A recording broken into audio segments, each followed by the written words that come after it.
Hanggang ngayon, nag-undergo daw ng psychological processing and counseling ang mga players ng Ateneo. Dahil nga daw traumatic yung trahedya, traumatized sila. Stress, hindi makatulog yung iba, at talaga namang sobrang lungkot nila. Hindi daw natin alam yung pinagdaraanan nila. Kaya panoorin nyo muna tong video nila. You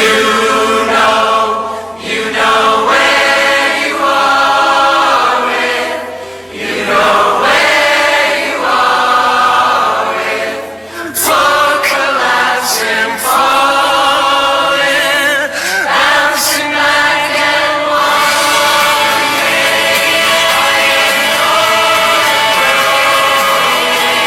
Mukhang traumatized naman talaga sila. Partida, nasa simbahan pa yan. Pero ano ba kayo? May mga nagtatanggol sa inyo. Gumagawa pa nga sila ng mga narrative, exaggerated, para lang ma-disappoint yung iba. Baka isipin nila na parang sobra na. Gumagawa sila ng mga bagay at pag-atake sa lahat ng mga gumagawa ng content para sa katotohanan tulay sa hustisya. I-explain ko sa una-unahan kung ano ba ang mga ginagawa ng mga trolls sa pagtatanggol sa inyo, pagpapatigil sa mga tao na gumagawa ng contents at para makuha ang katotohanan patungo sa hustisya, at ano ba yung mga strategy nila. Don't worry, may mga proof tayo dyan. Panoorin nyo muna to. Isang tao lang, pero posibleng 50 to 100 or pwede pang lumampas ang accounts na hawak nila. Ang mga troll accounts na ito, yung bumabanat doon sa content creators. Ang laging bukang bibig nila, pagpahingahin nyo naman yung patay. Gatas na gatas nyo ulit-ulit tayo doon. Pero kung papansinin nyo, lahat po yan pribado. Lahat po yan possible na pag-aari lamang ng iisang tao. Ano ba ang mga task nila? Lulusob sila doon sa mga content creator. PPM ka nila. Mumura-murahin ka nila. Tapos i-mention ang pangalan mo doon sa ibang content creator na nauto nila. Gagawa din po sila ng mga contents gaya nito. Papalabasin nila na may mga tao na sobra-sobra ng apektado. Pero sa kanila din po iyon na ideya. Strategy ba? Para siyang patibong. Pag nakita mo, halimbawa supporter ka, solid na supporter ka, papaisip ka. Iisipin mo at ipapasok mo sa sarili mo na parang sobra naman na. Strategy kasi na ito, pwedeng ikaw na nakakita at nakarealize na sobra na yung ginagawa ng iba, ikaw mismo yung titigil na. Para wag ka nang sumigaw para sa hustisya. Pagsawa ba? May mga posting na ini-exaggerate nila. Gaya nito, narrative na ilalagay daw sa 200 peso bill, yung narrative na gagawin daw na santo. Kung supporter ka talaga, ang sigaw natin katotohanan. Ang sigaw natin hustisya. Hindi tayo mag-iisip na gawin siyang santo. Kasi iba po yung proseso sa pagiging santo at alam po iyon ng sobrang daming tao. Confirmed po na may troll farm sila. Kasi kapag nag-live stream ka, isi-share nila yung live stream mo. Tapos lulusob na sila. Bablock mo sila isa-isa. Pasok na naman pero continuous yung narrative na naiwan nung na-block mong account na isa. Meaning, isang tao lang, di ba? Gawain din nila yung pag-rage bait, pag-awayin yung mga nagko-comment, para bang napapagalitan sila pag wala silang achievement. Ang mga profile pic nila, Pokemon, Doraemon, cartoon characters, Barbie, Ninja Turtle, Korean actors and actresses, at nagbibigay din sila ng narrative. Gaano kayo kasigurado na may kasalanan sila?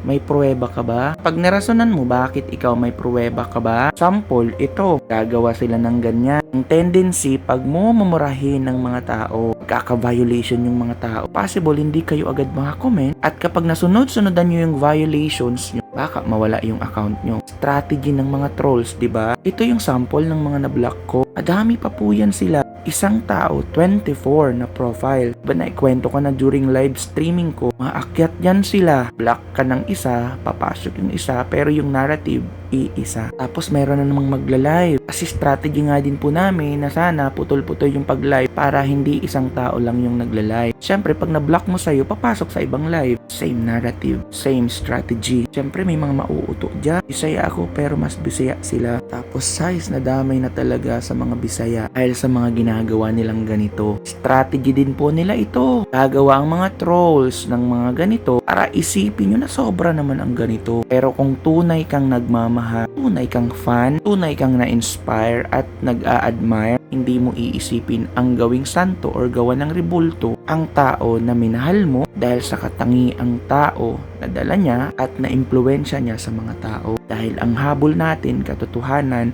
at hustisya. Yung mga ganito, hindi po natin yung goal. Yun po yung ginagawa ng trolls. Eto pa, troll din siya. Please Ma'am Robilyn Baterbonia, may pa-mention ka pa.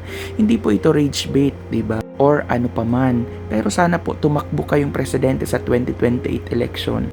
Kayo na lang po ang nakikita kong pag-asa ng Pilipinas. Huwag nyo po sanang masamain, ma'am. Maraming salamat, diba? Kung papakinggan mo, parang sincere siya. Pero iba po yung intention nila. Para pag may mga matino na nakikita to, iisipin ng mga matitinong tao, grabe naman pala. Grabe na ang ginagawa nila. Pero gawa-gawa lang po nila iyo para masira ang support channel ng mga taong humihingi ng hustisya. Kulto nga, diba? Iban sa kulto, babayaran sila ng pera. Kasi nga may troll farm sila. Kung sino man ang nasa likod nito, hindi ko pa po kilala. Ito pa yung ibang narrative nila. Lang titigil pag di pa na-monetize. Dapat walang di sa dulo. Pag ako namatay, pag gawin nyo ko tarpaulin, ali ang spelling. Kulto, walang profile na matino, walang content, troll farm. Ay binayaran po ang kalaban kung sino man yon. Hindi pa po natin alam. Pero papunta pa lang po tayo sa exciting part. Ipagdasal nyo, wag nyo gatasan yung gatasan. Pag gumawa po ako ng content, may nabubuo akong engagement. Kasi alam ba, nagustuhan nila yung content ko. Sila na yung magme-message. Kuya, gawan mo naman to ng content.